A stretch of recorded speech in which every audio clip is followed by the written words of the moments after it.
Olá, meu nome é Yuri Barbosa, sou professor de História. Essa é a aula de segundo ano América Portuguesa e a Presença Holandesa, capítulo 3 do livro.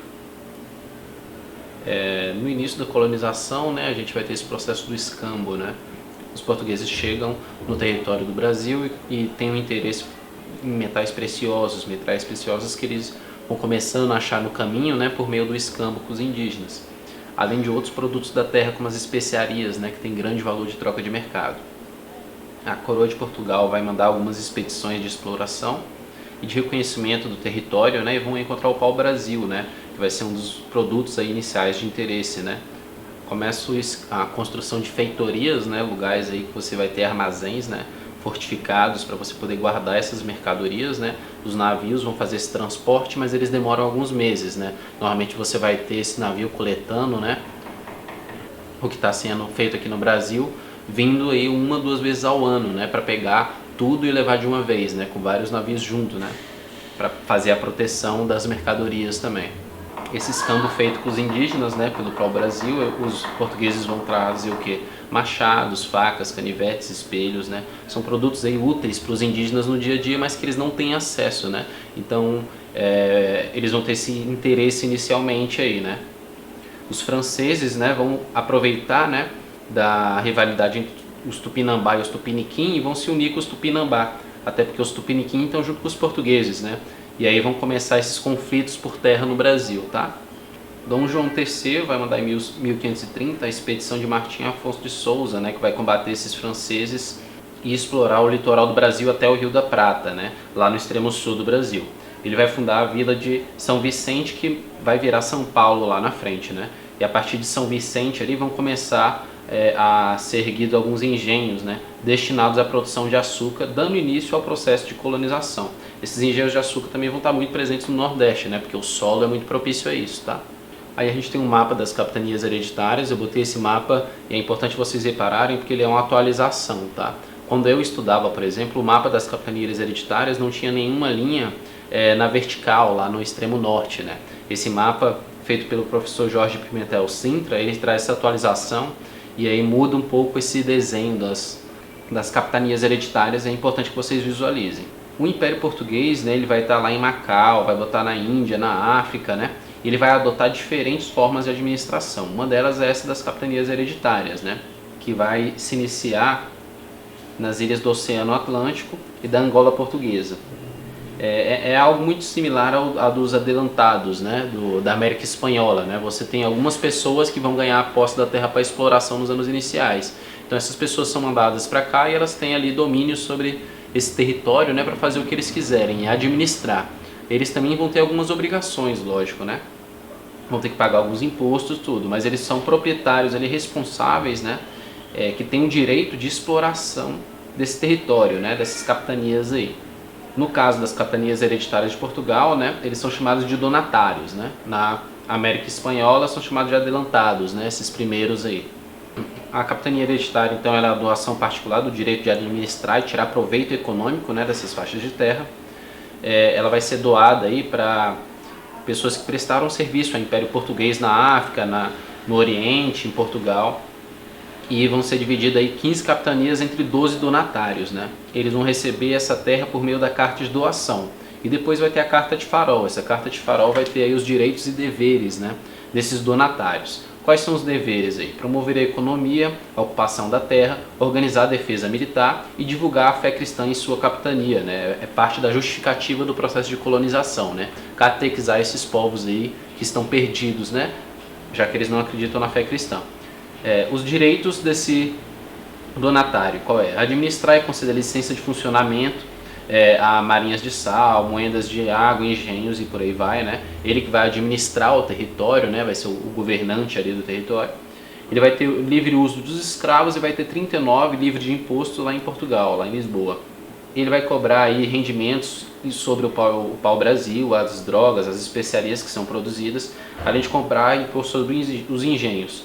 Esses impostos aí ele vai cobrar para manter, sua estrutura de poder, manter aí seu engenho, manter o sistema ali, colonial funcionando, mas também para pagar uma taxa para Portugal, porque tudo que é produzido ali vai ter que ser cobrado uma taxa que vai ter que ser enviado para a coroa, Afinal isso é parte do Império Português. Esse donatário também vai ter poder de julgamento, ou seja, ele vai ser o poder judicial dentro desse território, ele que vai falar como as coisas devem ser. Também vai poder doar sesmarias, né? Ou seja, vai poder doar pequenas faixas de terra ali, parte das faixas de terras que são suas, né, para outras pessoas. Essas pessoas, né, logicamente vão ter que ter recursos para poder produzir nessas áreas, né? É uma das maneiras aí de avançar no processo de colonização do território, já que ele é tão vasto. Apenas 3 dessas capitanias vão dar certo, né? A capitania de Pernambuco, Bahia e São Vicente, que vai virar São Paulo. Elas vão dar certo graças à produção de açúcar, né? E as outras vão dar errado por quê? A maioria vai dar errado por causa da falta de dinheiro, da grandiosidade e extensão da terra, né? Isso vai dificultar um processo de ocupação do território. Isso também vai dificultar a comunicação entre essas capitanias, né? Já que você não tem ali um governo para gerenciar tudo, né? As capitanias ficam cada uma a Deus dará, né? Cada uma faz o que bem quiser e a falta de comunicação termina dificultando, né, esse processo de consolidação de uma colonização portuguesa nesse território vasto. Ao mesmo tempo a gente tem aí a presença de corsários, né, piratas aí contratados, né, que vão estar fazendo saques, e os próprios indígenas, né, que vão estar resistindo a essa escravidão e a essa ocupação e vão travar uma série de guerras aí contra esse invasor europeu branco. Em 1548 a gente vai ter a criação do governo geral, que vai centralizar essa gestão, né, desse território tão vasto e de alguma maneira vai organizar, né, esse processo de colonização a partir de agora. As capitanias vão ter que se submeter a esse órgão, né? Durante esse processo a gente vai ter uma centralização do poder aí na mão de oligarquias locais, né? A gente vai ter grupos familiares, grupos de senhores de engenho aí que vão estar fortalecendo ao longo dessas décadas aí casamentos e grupos, né? Que vão acumular terras, posses e poder político, né? Essas famílias, as oligarquias aí vão dominar o poder político, judicial desse território e vão manter isso ao longo do tempo, né? A gente vai ver uma longa duração aí de várias dessas famílias e mudanças, né? Mas vai ter sempre umas oligarquias mandando nesse território, tá? É algo muito presente também em outros locais da América Latina, tá? Assim como, enfim, qualquer outro império que está sendo construído, né? O governo que está querendo consolidar um processo de colonização, ele tende a propiciar um grupo de pessoas favorecidas ali que vão manter esse domínio, que vão ter o poder para manter esse domínio, né? São parte ali dessa nobreza, né? Desse grupo único ali, desse grupo exclusivo, né? Que vai manter o poder. Esse período é um período monárquico, né, gente? É importante lembrar. A Bahia vai virar sede, então, do governo geral, né? Tomé de Souza vai liderar esse movimento aí de ocupação, de formação, né? Da capital. Ele vira chefe de administração e comandante militar da colônia. Ele é auxiliado pelo capitão Mor, que vai fazer a defesa, o ouvidor Mor, que vai fazer a justiça, e o provedor Mor, as finanças. Também vai ter um grupo aí de trabalhadores diversos, né, com diversas especialidades que vão ajudar ele nesse projeto, né. São Salvador é fundado em 1449, então após destruir várias aldeias indígenas e escravizar esses povos, né. São Tomé dá início à construção da cidade, que vai virar a capital, né. E após essa construção, né, da capital, vários engenhos, né, vão sendo incentivados ali, vão ganhar incentivo, né, financeiro para crescer próximo à capital. Assim como a introdução da cultura do gado bovino que vem de Cabo Verde, né? Então se começa uma criação aí mais sistemática desse gado, que vai alimentar essa população. Duarte da Costa vai ser o segundo governador do Brasil e ele chega com a missão de reafirmar essa colonização por meio da solidificação do domínio sobre os territórios, combatendo os inimigos franceses, cumprindo com essa missão catequizadora junto aos indígenas, né? Indígenas aí que estão vivendo o pecado original, né? Nessa terra nova que para muitos europeus, né? Nesse início de colonização é até considerado a terra perdida, né? A terra de Adão e Eva, né? A terra do pecado original. Então esses indígenas eles carregam esse pecado original e portanto eles têm que ser colonizados, eles têm que ser catequizados, eles têm que passar por esse processo, né? De cristianização. Esse processo é feito aí por figuras como o padre José de Anchieta, né, muito famoso até hoje. E em meio ao conflito com esses jesuítas e indígenas, né, a Baía de Guanabara vai ser invadida pelos franceses, aí, os huguenotes. Eles vão fundar lá a França Antártica, que vai durar 12 anos. Eles vão ter a ajuda dos tupinambás, que são inimigos dos tupiniquins, né, que são aí aliados dos portugueses. Então a gente tem que notar isso aí também. Os colonizadores eles sempre vão buscar reconhecer o que está acontecendo politicamente no local que eles estão querendo colonizar. E eles vão sempre ter essa lógica de o inimigo do meu inimigo é meu amigo. Então eles sempre vão juntar forças contra aqueles que eles querem combater. Os franceses, no caso aqui, vão combater portugueses e tupiniquins que estão juntos, né? Para isso ele vai juntar força com tupinambás, que são inimigos dos tupiniquins, e assim você aumenta o seu exército, o seu poderio. Só assim que os portugueses vão conseguindo manter os seus domínios, e ao mesmo tempo isso vai fazer com que as populações indígenas vão sendo dizimadas ao longo desse processo colonizador também, já que os próprios europeus, né, vão alimentar o conflito entre eles.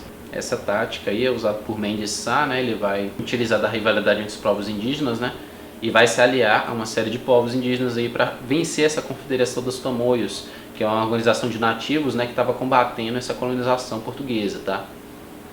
Ele também vai apoiar aí a catequização dos indígenas junto aos jesuítas, né, e combater as tropas francesas até o fim da França Antártica. Vai morrer lá na Bahia. Mendes Sá, né, muito rico e prestigiado, vai dar nome aí a várias ruas, a vários prédios aí da cidade, além de outros lugares do Nordeste.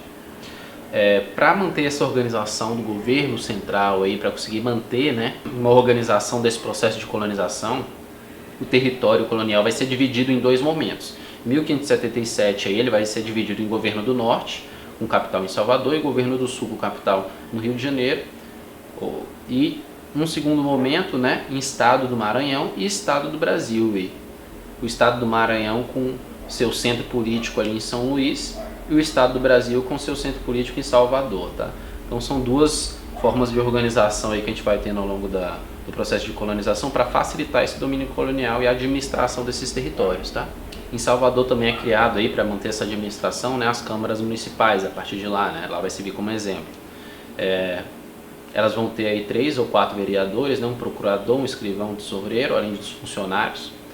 Vai ser composto aí por proprietários de terra e comerciantes ricos da região, né, que vão ter aí pureza de sangue. O que é essa pureza de sangue? São pessoas brancas, ou europeias, né, ou filhas de europeus que nasceram aqui, mas normalmente são pessoas até da Europa, principalmente nesse início. Essa pureza de sangue tem a ver com não ser misturado com negros indígenas, né, com você ser puro, um europeu puro, né. Por mais que essa pureza europeia nunca tenha significado nada, já que a própria Europa ela é feita, né, ao longo de todo o seu processo histórico, da mistura de vários povos, né? Dentre elas os povos bárbaros aí que tinham invadido todo esse território da Espanha e Portugal alguns séculos atrás aí, e até hoje estão presentes lá a cultura desses povos, né? A Europa é um lugar extremamente multicultural, é aí que eu queria chegar.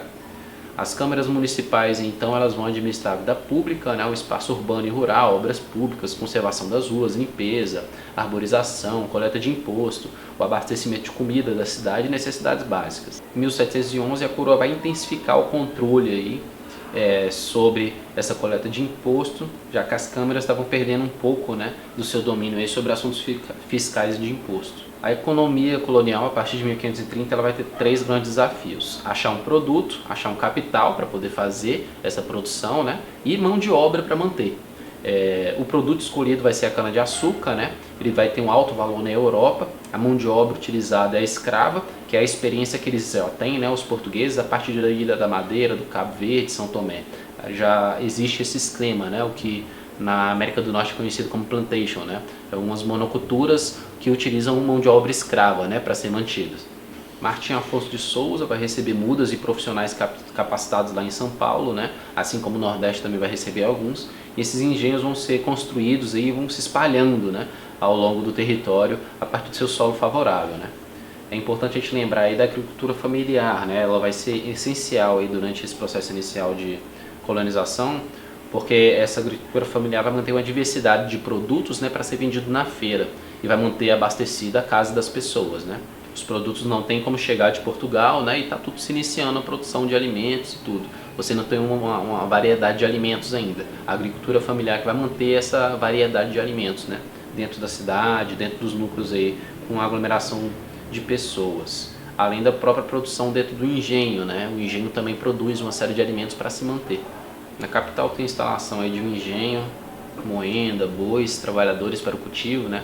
O dinheiro era aplicado e emprestado por comerciantes portugueses, holandeses e italianos até o século XVII. A partir daí, a colônia ganha investidores próprios. Na Bahia, a gente tem a Santa Casa da Misericórdia, por exemplo, que vai fazer empréstimos e ao mesmo tempo receber doações. E assim vai acumular reserva, né, para poder fazer empréstimos, né, e fazer favorecer, né, esses amigos e parentes dos senhores de terra, dos grandes comerciantes locais, né, as pessoas que estão próximo dessa Santa Casa da Misericórdia, fazendo doação e afim, para ter esse reconhecimento social também, né. Então a Santa Casa da Misericórdia aí, né, vai funcionar como uma espécie de banco aí para gerir e investir na colônia inicialmente, né. E ao mesmo tempo vai ter um lucro alto, né, já que muita gente vai fazer doação também. No início da colonização a gente vai ter as chamadas guerras justas aí, né, que são ataques aos povos indígenas, né, com o objetivo de escravizar. A ideia é que você está salvando essas almas do pecado original, né? Você está catequizando essas almas. Essas almas estão perdidas aí, peladas no meio do mato, né? Vivendo aí, a Deus dará, e você tem que salvar esses seres humanos, esses seres que estão perdidos, né? A catequização vem como um processo de salvação, mas também vem aí como uma justificativa para a escravização, tá? Em meio a guerras, trabalho forçado e as doenças que os europeus trazem, né, a gente tem que lembrar que na Europa existe uma série de pandemias aí, de doenças que se espalharam, né, as várias pestes, por exemplo, e isso vai fazer com que os europeus desenvolvam um sistema imunológico, né? O sangue deles vai ter uma série de anticorpos para uma série de doenças. Ou seja, eles vão carregar consigo uma série de doenças. Por mais que esses europeus não manifestem essas doenças, quando você chega aqui nas Américas, esses indígenas nunca tiveram acesso a essas doenças. Então uma pequena gripe, por exemplo, que chega com um português, essa gripe ela vai virar algo que vai matar aí 70% de uma vida indígena, por exemplo, de uma aldeia indígena. Isso acontece por quê? Porque esses indígenas não têm anticorpos, então isso vai dizimar. Junto disso você tem também trabalho escravo e forçado, né? Uma pessoa que está doente, trabalhando ali de maneira forçada diariamente também, essa pessoa morre rapidamente, né? Em poucos anos ali de trabalho. Então a população indígena vai morrendo ali ao longo das primeiras décadas de colonização, e quando a gente chega em 1570 mais ou menos, a gente vai ter uma inversão aí da mão de obra, e a gente vai começar uma crescente aí da mão de obra escrava negra vindo da África, né? A gente tem que suprir essa mão de obra, já que os indígenas estão morrendo e estão resistindo também, né? Indo para o interior, por exemplo, a gente vai trazer uma mão de obra nova, uma mão de obra que vai nos custar pouco e que vai render. Essa mão de obra escrava que está sendo trago da África vai trazer consigo uma série de conhecimentos também. Na África, a experiência com metalurgia já é muito antiga, né? Você vai ter também vários negros que já vão ter essa experiência como mestre de açúcar, que já vão ter, né, experiência valiosas, né, nos engenhos de açúcar. Então é extremamente vantajoso, né, esse tráfico negreiro aí, né, você trazer os negros para cá. Além disso, é extremamente lucrativo. O tráfico negreiro é um sistema de trocas feito intercontinental que é extremamente lucrativo para vários senhores de engenho, para várias pessoas aí de comércio que vão estar financiando esse processo de tráfico, tá? Além disso, a coroa também vai cobrar altos impostos sobre esse processo de tráfico todo, tá, gente? A coroa portuguesa também vai lucrar muito, coletando imposto, cobrando imposto sobre cada um desses escravos também.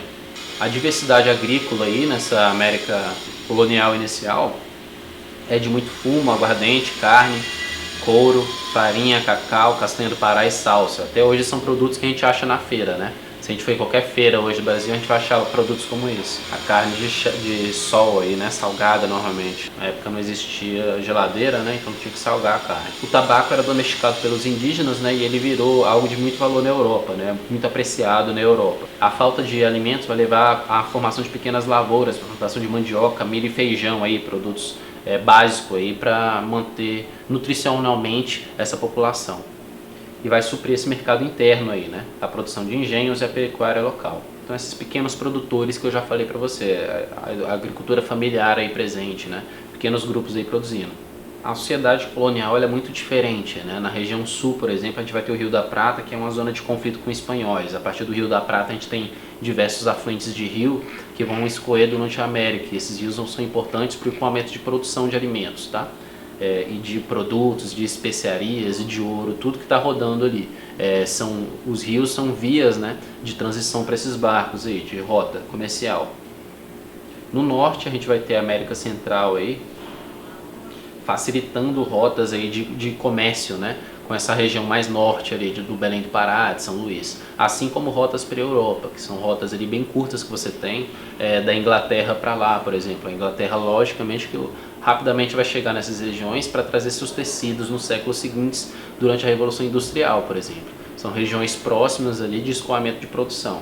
Isso vai facilitar o crescimento de comércio, né, de relações internacionais do norte com a Europa, por exemplo, e essa América Central. No sudoeste a gente vai ter a presença aí de bandeirantes jesuítas, né, que vão propiciar o crescimento de elites locais, né, e consolidar esse esquema de escravidão e engenhos aí na região, que vai se espalhando ao longo do Brasil. O que essas regiões todas vão ter em comum? A necessidade da escravidão e uma hierarquia social que vai garantir direitos, poder e prestígio a poucas famílias portuguesas e brancas, né? É uma sociedade muito bem hierarquizada, assim como de toda a América espanhola.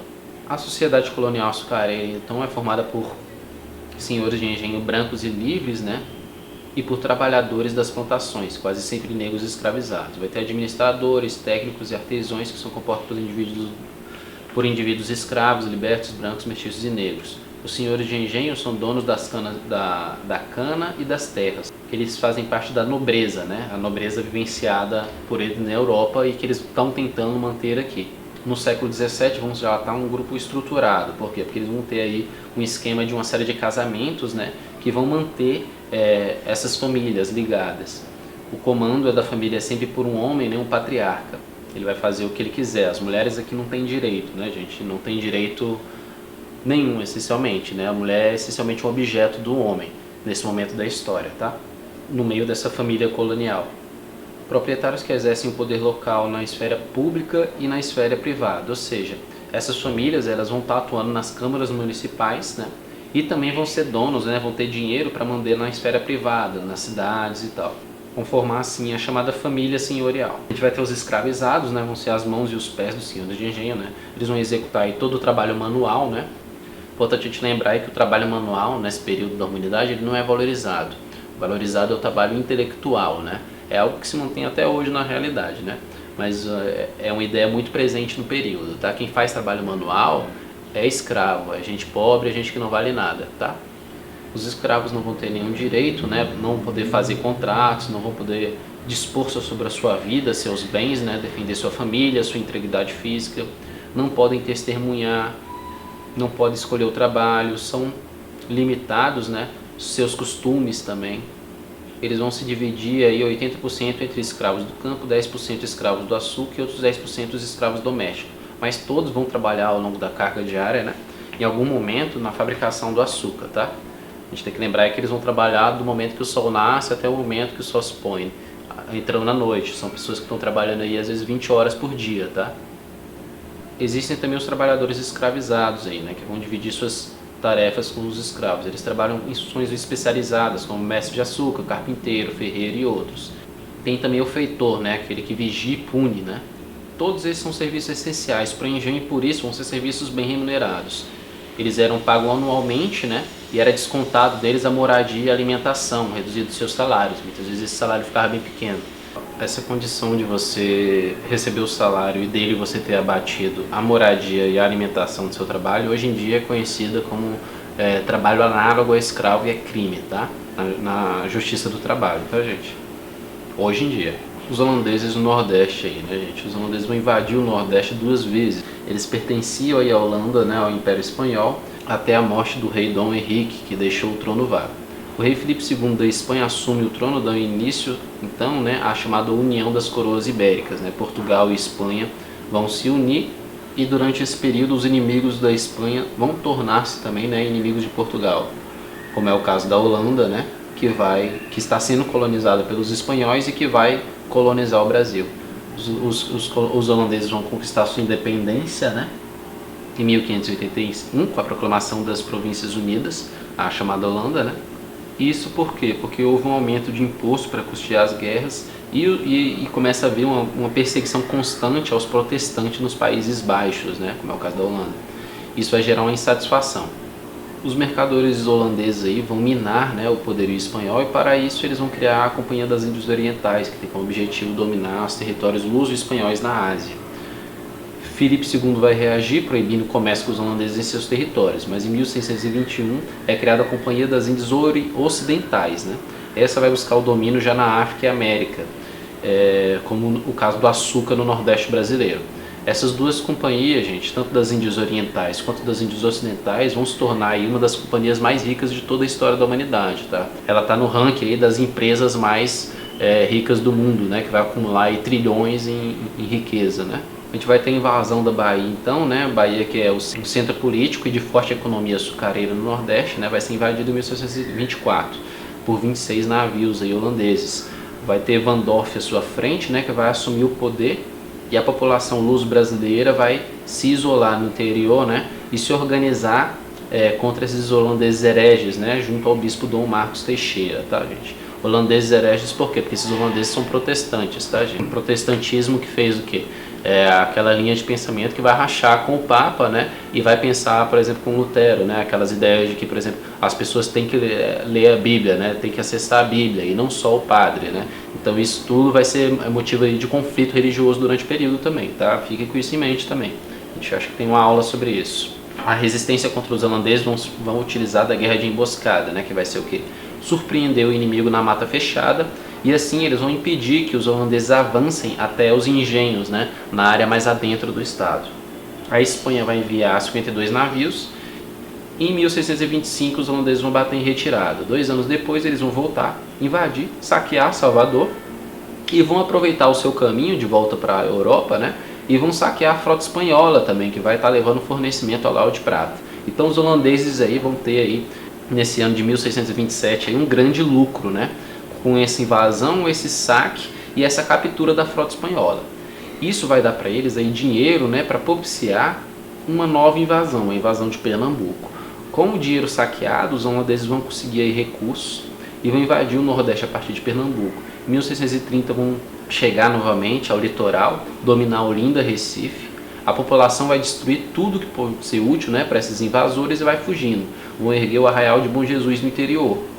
Utilizando da guerra de emboscada novamente, né, eles vão isolar esses invasores, né, no litoral, buscando defender os engenhos. Os holandeses vão receber a ajuda de alguns moradores locais e vão aí expandir suas conquistas, até conquistar o Forte dos Reis Magos, lá no Rio Grande do Norte, no extremo lá do Nordeste, lá no extremo Nordeste, tá, gente? Até que eles conquistam o arraial de Bom Jesus em 1635. Liderados por Matias de Albuquerque, aí vai começar uma resistência aí que vai queimar diversos canaviais, né? Essa queima de canaviais vai possibilitar que vários escravos fujam, né? Dentre eles aí, um dos locais de fuga é o Quilombo dos Palmares. Vai matar Calabar aí, o homem que colaborou com esses holandeses, né? E vai retirar suas tropas até Alagoas, enquanto os holandeses vão buscar organizar e aquecer a economia de açúcar pela região novamente, né? A região que tinha sido aí devastada por essa guerra, né, gente? Aí os holandeses vão buscar e reativar toda essa economia. Maurício de Nassau, né, que é o primeiro governador holandês aí, ele vai chegar e ele vai tomar várias medidas importantes aí. O primeiro dele é fornecimento de crédito e empréstimo aos senhores de engenho. Ou seja, ele vai financiar o crescimento desses engenhos, né, que tinham sido queimados aí, que foram destruídos ao longo dessa ocupação holandesa. Vai defender a tolerância religiosa, né? Os holandeses aí são protestantes, né? Então vão defender aí uma tolerância entre as várias religiões cristãs, né? E toma pontos estratégicos no tráfico atlântico na África, né? São pontos lá que os holandeses vão tomar que vão ser importantes aí para essa comunicação com esse novo território holandês também. A partir do açúcar e comércio de escravos, então os holandeses vão aumentar seus lucros e vão firmar seu domínio sobre Sergipe e Maranhão, né? Nassau aí é muito importante também nessa área cultural. Por quê? Porque ele vai trazer para o Brasil artistas, escritores, cientistas que vão aí estudar as riquezas do território. O governo também, com sede em Recife, vai ganhar calçada, rua, canais para barcos, vai drenar áreas alagadas, construir pontes, o jardim botânico, zoológico, ou seja, a cidade do Recife passa por uma renovação urbana, a chamada Cidade Maurícia, aí, uma região da cidade, tá, gente? Os portugueses estavam exauridos economicamente, responsabilizavam a União Ibérica, né, pelo seu fracasso econômico ali. Isso vai movimentar alguns movimentos separatistas, né, dessa União Ibérica, né? A União Ibérica que é o quê? Portugal e Espanha que estão juntos. Então os portugueses vão querer o quê? Se dissociar desses espanhóis. Em 1640 vai começar uma revolta que vai libertar Portugal da Espanha e vai botar Dom João IV da dinastia de Bragança no poder do país, né? Um acordo de paz por 10 anos é firmado, enquanto a Companhia das Índias Ocidentais retira Nassau do Brasil. E, ao mesmo tempo, essa companhia também vai intensificar a cobrança de empréstimo aos senhores de engenho, restringindo o crédito. Ou seja, você tem Dom João subindo ao poder em Portugal. Enquanto isso, as companhias das Índias Ocidentais, dos holandeses, vão tirar Nassau, que está trazendo aí um grande avanço para Recife, né? E os créditos que ele vai estar dando, ou seja, vai deixar a galera do Sergipe, das regiões ocupadas pelos holandeses ali, em uma situação ruim. Holanda e Portugal vão assinar um tratado de paz em 1661, aí, alguns anos depois. Os portugueses deveriam pagar aí uma indenização de 4 milhões de cruzado. A Inglaterra, logo em seguida, também cobra sua ajuda militar e diplomática, né, durante o período, e consegue de Portugal a concessão do Tanger na África e de Bombaim na Índia. Os holandeses eles vão perder o Brasil, mas eles vão continuar o negócio de açúcar lá nas Antilhas, e eles vão ser muito bem sucedidos, tão bem sucedidos na Antilha que vão gerar até uma concorrência frente aos engenhos do Brasil, fazendo com que o açúcar caia o preço, tá, gente? Essa queda do preço de açúcar aí frente à concorrência internacional vai gerar o quê? Insatisfação dos senhores de engenho, que vão contrair uma série de dívidas, né? Dívidas fruto de empréstimo com portugueses, que vão cobrar aí juros extorsivos, né? E tomar a terra, né? desses senhores de engenho. Isso vai gerar uma rivalidade que vai aumentando com o tempo. Os comerciantes de Recife então começam a chamar de mascates, né? Que são esses vendedores, né? Ambulantes aí que levam diversos produtos variados. Os senhores de engenho vão manter o domínio político na Câmara Municipal de Olinda, e em busca de poder e prestígio vão solicitar a elevação da condição de vila para o rei de Portugal, que vai autorizar em 1710. E aí vão construir um pelourinho. O pelourinho é um símbolo, né, dessa autonomia política que é construída no centro de Recife. Não só de autonomia política, mas também de escravidão, né? Muitos escravos eram presos a esse pelourinho, né, e eram castigados nele. Era uma forma do governo falar: estamos presentes, e essa presença é feita inclusive de maneira física, né? O senhor de engenho invadiu o Recife, destruiu o pelourinho, e os comerciantes partem para uma guerra, né, que vai durar até 1711, um ano de guerra aí. O novo governador é enviado para a província, que vai anunciar o perdão geral para todos os envolvidos. Após o desarmamento das tropas, seus líderes vão ser perseguidos e julgados pelo crime de lesa majestade, ou seja, um crime de traição ao rei, né, essa lesa majestade. Esse conflito aí vai dar o início, né, a essa relação conflituosa entre a nobreza da terra e a coroa portuguesa. Vai começar aí um processo que a gente vai desencadear lá na frente, alguns séculos depois, na independência, né? Que é o quê? Que é um processo de as pessoas que estão vivendo no Brasil começarem a não querer mais pagar imposto e ficar, né, ao mando de um rei que está lá do outro lado do continente. Então você tem um movimento aí de insatisfação que vai começar a movimentar o Brasil, tá, gente? Aí para vocês a bibliografia que eu utilizei, tá, gente?